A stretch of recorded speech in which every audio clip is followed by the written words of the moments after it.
সুপ্রিয় দর্শক, স্বাগত জানাচ্ছি অ্যারিস্টো আই হসপিটাল নিবেদিত আরটিভির নিয়মিত স্বাস্থ্য বিষয়ক অনুষ্ঠান হেলথ ফর অলে। প্রিয় দর্শক, আজকেও আমরা চোখের সমস্যা নিয়ে কথা বলবো। চোখের দুটি বিশেষ বিষয় নিয়ে আজকে আমরা কথা বলবো, সেটি হচ্ছে নিউরো অপথলমোলজি এবং ক্যাটারাক্ট বা ছানি, এবং এই সংক্রান্ত আরও যে বিষয়গুলো আছে সেগুলো নিয়ে আমরা আজকে আলোচনা করব।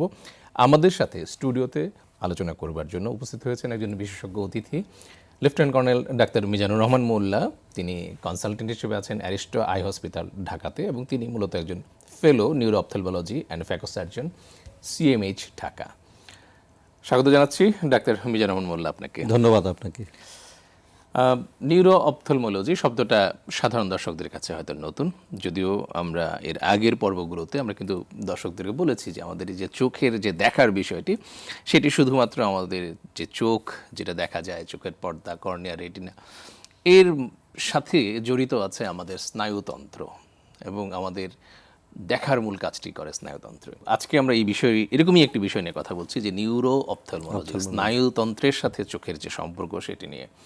আপনি যদি আপনার ভাষায় আর একটু সহজ করে আমাদের দর্শকদের জন্য বলতেন যে নিউরো অপথলমোলজির বিষয়টি কি?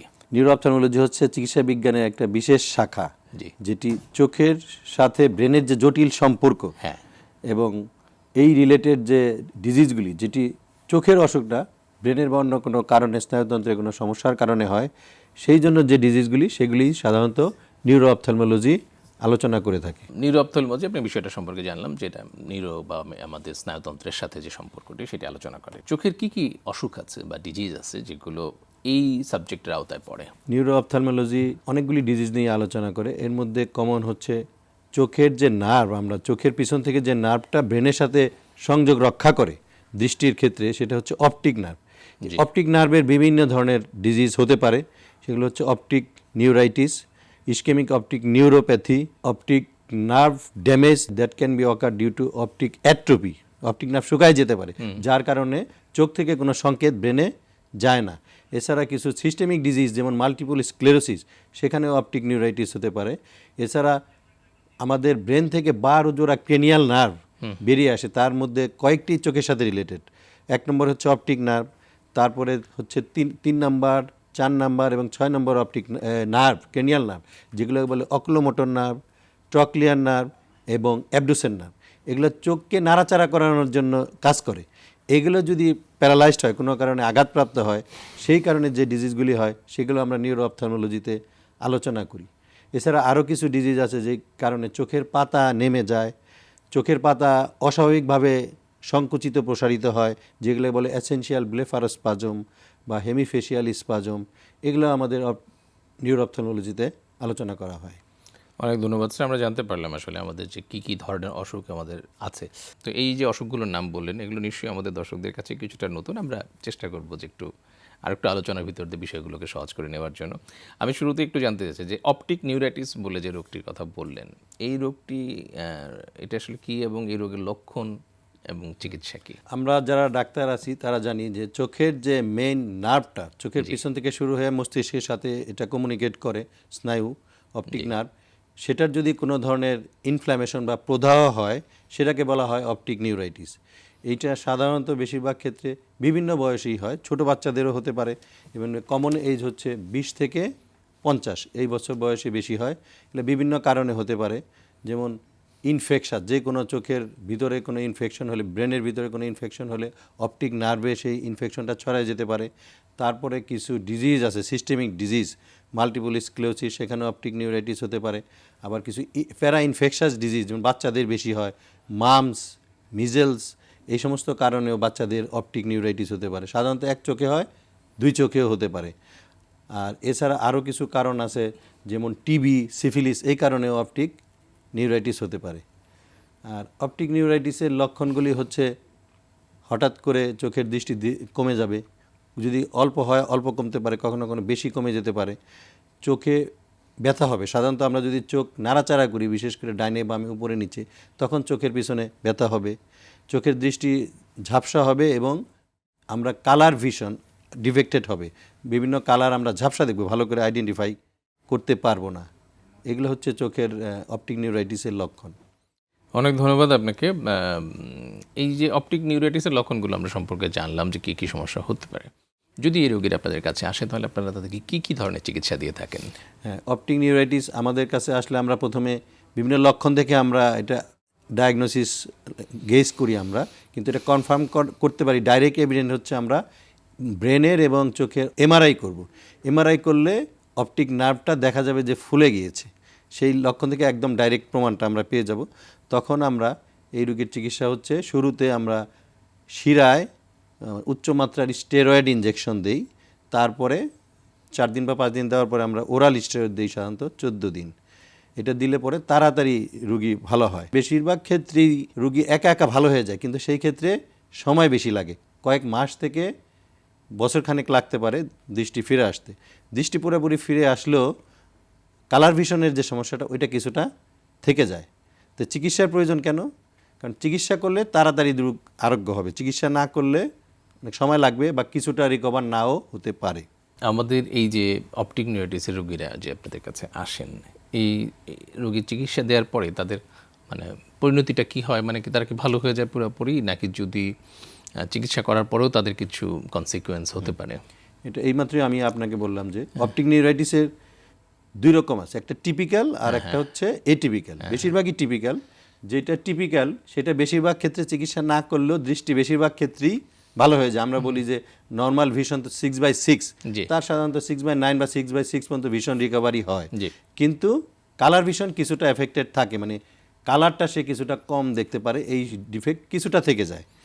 আর যদি এটিপিক্যাল হয় সেই ক্ষেত্রে পার্মানেন্ট কিছুটা ভিশন লস হয়ে যায় চিকিৎসা যদি ঠিকমতো করা না হয়। না, চিকিৎসা করার পরে কি চিকিৎসা করার পরেও যদি এটিপিক্যাল ক্ষেত্রে, যেটা একটু কম হয়, এটিপিক্যাল ক্ষেত্রে চিকিৎসা করার পরেও কিছুটা ডিফেক্ট, ভীষণ ভিজুয়াল ডিফেক্ট কিছুটা থেকে যায়।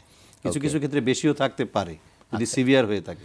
আচ্ছা, অনেক রোগীর ক্ষেত্রে এরকম আমরা দেখি যে চোখের উপরের পাতাটা কিছুটা আংশিকভাবে নেমে যায় বা ড্রপিং হয়। এটা আসলে কি, কেন হয়? চোখের পাতা নেমে যাওয়ার বিভিন্ন কারণ আছে এবং এটা বিভিন্ন বয়সে হতে পারে। এটা জন্মগত চোখের পাতা নেমে যেতে পারে, আবার আমরা বলি অ্যাকোয়ার্ড, যেটা জন্মের পরে অর্জিত হয়, সেটা বিভিন্ন কারণে হতে পারে। যদি একটা সবচেয়ে কমন, লেস কমন বাট বেশি সিরিয়াস, সেটা হচ্ছে যদি চোখের থার্ড নার্ভ প্যারালাইসিস হয় এবং ওইটা যদি ব্রেনের কোনো অ্যানোরিজমের কারণে হয়, ব্রেনে রক্তনালীর ভিতরে কোনো ডাইলেটেশন আছে, সেটা যদি অপটিক থার্ড নার্ভকে, অকুলোমোটর নার্ভ যেটা আমাদের চোখের নাড়াচাড়াতে কাজ করে, হ্যাঁ, সেই নার্ভটাকে যদি চাপ দিয়ে প্যারালাইজ করে দেয়, তাহলে হঠাৎ করে ড্রপিং হয়ে যাবে এবং ওইটার সাথে আরও কিছু ডিফেক্ট হবে, যে আমাদের চোখটা নিচের দিকে এবং বাইরের দিকে বাঁকা হয়ে যাবে। চোখটা আমরা উপরের দিকে নিতে পারবো না, নিচের দিকে নিতে পারবো না এবং মাঝের দিকে নাড়াইতে পারবো না, 3টা মুভমেন্ট রেস্ট্রিক্টেড হয়ে যাবে চোখের। এটা একটা ইমার্জেন্সি, যে ব্রেনের অ্যানোরিজম, ইমার্জেন্সি অপারেশন না করলে রুগীর মারা যাওয়ার মতো অবস্থাও হতে পারে। এটা হচ্ছে ইমার্জেন্সি অবস্থা। এছাড়া অন্য আরও কিছু কিছু কারণে চোখের পাতা নামতে পারে। একটা হচ্ছে কমন নিউরোজনিক একটা কজ হচ্ছে মাইস্থেনিয়া গ্র্যাভিস। আচ্ছা, এখানে চোখের পাতা হরমোনাল একটা ডিফেক্ট হয়, এই জন্য ওই হরমোনটা ডিফেক্ট হওয়ার জন্য চোখের পাতাটা নেমে যায়। এটা আবার সারা দিনের মধ্যে দিনের শেষের দিকে বেশি হয়, এটাকে আমরা বলি মাইস্থেনিয়া গ্র্যাভিস। এটা জেনারেলও হতে পারে, মানে বডির অন্য মাসেলের ক্ষেত্রেও হতে পারে, এটা শুধু চোখের ক্ষেত্রেও হতে পারে, যে শুধু চোখের মাসেল এফেক্ট করছে, সারা শরীর করে নাই। যদি চোখের মাসেল এফেক্ট করে শুধু চোখের পাতা নেমে যাবে, আর সারা বডিকে যদি এফেক্ট করে তাহলে সেই ক্ষেত্রে রুগী টায়ার্ড ফিল করবে, দিনের শেষে খুবই টায়ার্ড ফিল করবে, কোনো কিছু ভালো লাগবে না। চোখের পাতা সকালে ঘুম থেকে ওঠার পরে যেরকম থাকবে, দিনের শেষে একদম পাতাটা নেমে যাবে, সেটা হচ্ছে মাইস্থেনিয়া গ্র্যাভিস। আর একটা হচ্ছে বয়স হলে এমনি আমাদের মাসেলের টোন কমে যায়, সেই ক্ষেত্রে অনেকের বয়সজনিত কারণেও টসিস হতে পারে, সেই ক্ষেত্রে এটা সাধারণত 2 পাশেই হয়। এই ধরনের সমস্যা যখন হয়, যে টোসিস বা চোখের পাতা নেমে যাচ্ছে, এই ধরনের রোগীদেরকে কি কি চিকিৎসা দেওয়া হয়? এখানে আমরা অ্যাকর্ডিং টু কজ, মানে কি কারণে হয়েছে সেইভাবে আমরা চিকিৎসা দেব। যদি ওই প্রথমে বললাম ইমার্জেন্সি, যদি মনে হয় ব্রেনে অ্যানোরিজম হয়েছে, রক্তনালীর কোনো টিউমারের কারণে তৃতীয় নার্ভ, অকুলোমোটর নার্ভকে চাপ দিয়ে যে হয়ে থাকে, সেটা ইমিডিয়েটলি ব্রেনের MRA করলে পরে এটা কনফার্ম হবে, ব্রেনের ম্যাগনেটিক রেজোনেন্স এনজিওগ্রাফি করলে পরে তখন এটা ধরা পড়বে, তখন এটা ইমার্জেন্সি ব্রেনের সার্জারি করতে হবে নিউরো সার্জনের মাধ্যমে, এটা একটা ইমার্জেন্সি।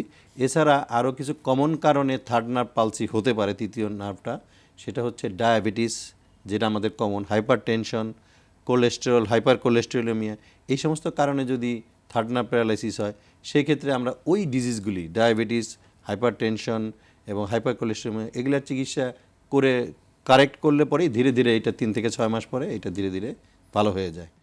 আর যদি জন্মগত টসিস হয়ে থাকে সেটা আমরা সার্জারির মাধ্যমে কারেক্ট করতে পারি।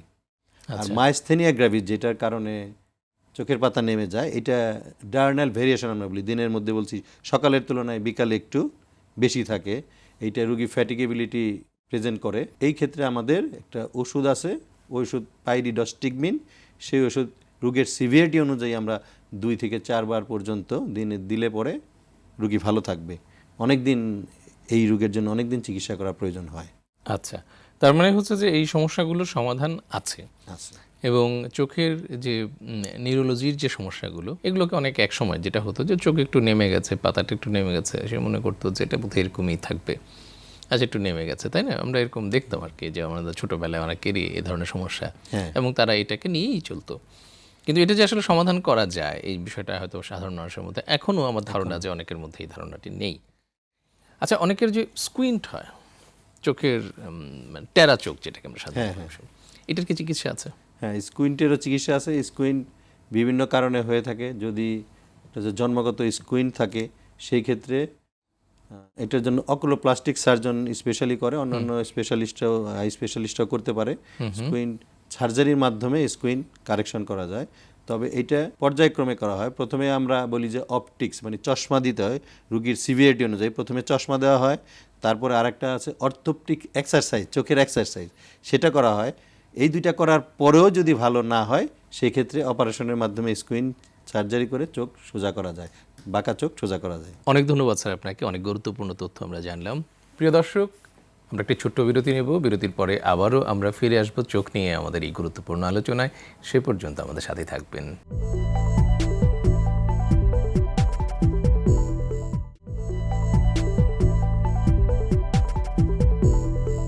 প্রিয় দর্শক, বিরতির পরে আবারও ফিরে এলাম অ্যারিস্টো আই হসপিটাল নিবেদিত আরটিভির নিয়মিত স্বাস্থ্য বিষয়ক অনুষ্ঠান হেলথ ফর অলে। আজকে আমরা কথা বলছিলাম নিউরো অপথলমোলজি বা চোখের সাথে যে আমাদের স্নায়ুতন্ত্র তার সম্পর্ক নিয়ে এবং ক্যাটারাক্ট, ছানি ইত্যাদি বিষয় নিয়ে আমরা কথা বলছিলাম।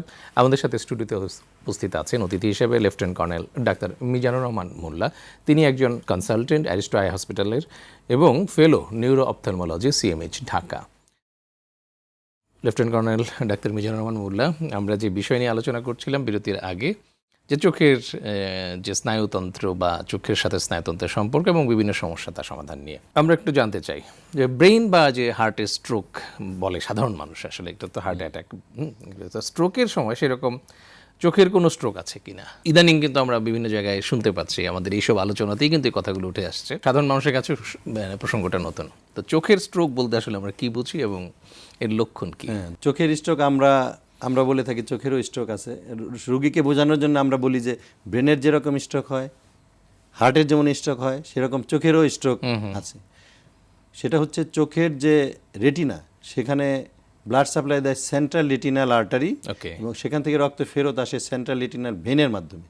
এখন যদি কোনো কারণে সেই সেন্ট্রাল রেটিনাল আর্টারি বা সেন্ট্রাল রেটিনাল ভেইন ব্লক হয়ে যায়, বিভিন্ন কারণে রক্ত জমাট বেঁধে, কোলেস্টেরল প্লাগ, অন্য কোনো কারণে যদি আমাদের রুগীর হাইপার কোলেস্টেরোলিমিয়া এবং আরও কিছু রিস্ক ফ্যাক্টরের কারণে যদি ওই ধমনীটা বা শিরাটা ন্যারো হয়ে যায়, চিকন হয়ে যায়, সরু হয়ে যায়, সেক্ষেত্রেও বন্ধ হয়ে স্ট্রোক হতে পারে। মানে ওই সেই একই মেকানিজম এবং সেই ক্ষেত্রে ওই ধমনী বা শিরাটা বন্ধ হয়ে যায়, সেন্ট্রাল রেটিনাল আর্টারি অথবা সেন্ট্রাল রেটিনাল ভেইন অথবা এদের ব্রাঞ্চ যদি বন্ধ হয়ে যায়, তাকে আমরা তখন বলি চোখের স্ট্রোক। লক্ষণ কি? এইটার লক্ষণ অ্যাসপার কোন লোকেশনে ব্লকটা হয়েছে, সম্পূর্ণটা ব্লক হয়েছে না আর আংশিক হয়েছে, সেটার উপর ডিপেন্ড করে আমাদের কি হবে, হঠাৎ করে আমাদের চোখের দৃষ্টি ঝাপসা হয়ে যাবে।